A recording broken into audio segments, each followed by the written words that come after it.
برج الجوزاء، يا برج الجوزاء يلي بتحاول تضحك تخبي حبك لشخص غلط. تعال شوف الشخص الغلط اللي انت حبيته ده دمرك ازاي وعمل فيك ايه. في البداية صلى على النبي ويلا بينا. عارفين يعني ايه برج الجوزاء يحب شخص غلط؟ يعني بيكسر قلبه وبيدمر روحه. برج الجوزاء بالرغم ان الناس كلها ظالمينه وبيقولوا عليه بوشين، هما مش بوشين، هما تعبوا، اتكسروا، اتوجعوا. ناس كتير ظلمتهم لدرجة اللي ادوله الثقة العمياء عموهم. للأسف اتوجعوا قوي، حسوا بوجع، حسوا بدمار جواهم. فحب بيبقى غلط من أوله، بس الجوزاء دايما بيحاول يصدق ان المرة دي هتكون مختلفة. وللأسف الجوزاء لما بيحب بعقله قبل قلبه، بس لما بيقع للأسف بينسى المنطق خالص، بيدي ويسامح ويضحك رغم الوجع، وبيحاول يضحي عشان العلاقة دي تمشي. بس للأسف الشخص الغلط ده عمره ما بيقدر العلاقة دي ولا هيقدرها طول ما هو شايفك بتضحك وقوي، ودايما يقول عادي ده بيضحك اهو ده قوي، لكن هو مش شايف ان الضحكة دي بتخبي ألف وجع. بيشوفك بتتكلم بس مش سامع وجعك، مش سامع وانت بتحاول تمسك نفسك عشان ما تبينش ان انت مكسور.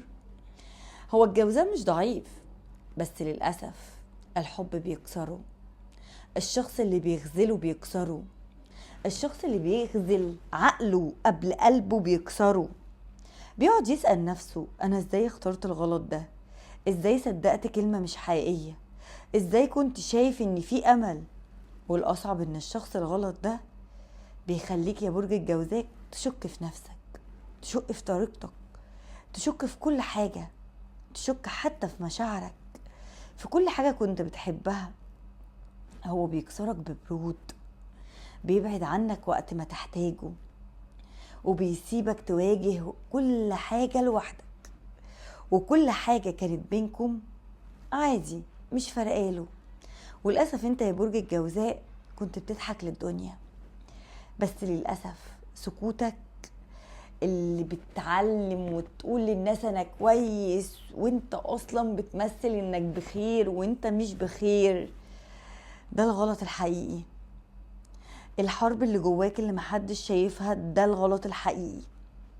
الغلط الحقيقي انك تفضل مصدق ان في فرص، ان اللي وجعك ممكن يتغير. ده عمره ما هيحصل يا برج الجوزاء. لو انت لسه مع الشخص ده ابعد، هيدمر اللي باقي فيك.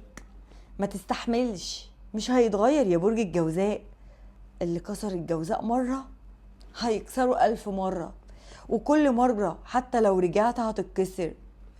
فوق يا برج الجوزاء، فوق فوق واقلب الصفحة كأنها ما كانتش. اقفل الباب والبس قناع الهدوء وقول لنفسك انا اتعلمت الدرس. والنصيحة دي ليك انت، ما تحبش اللي يستهين بعقلك، وما تحاولش تفهم اللي ما يستحقش فهمك، واختار اللي يريحك مش اللي تتعب عشانه وعلشان تفهمه.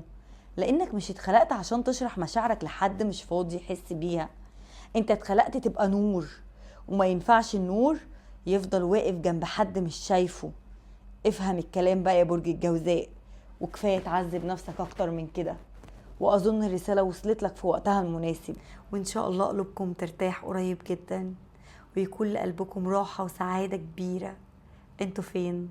واكتب اسم برجك في كومنت. خلص الكلام، سلام.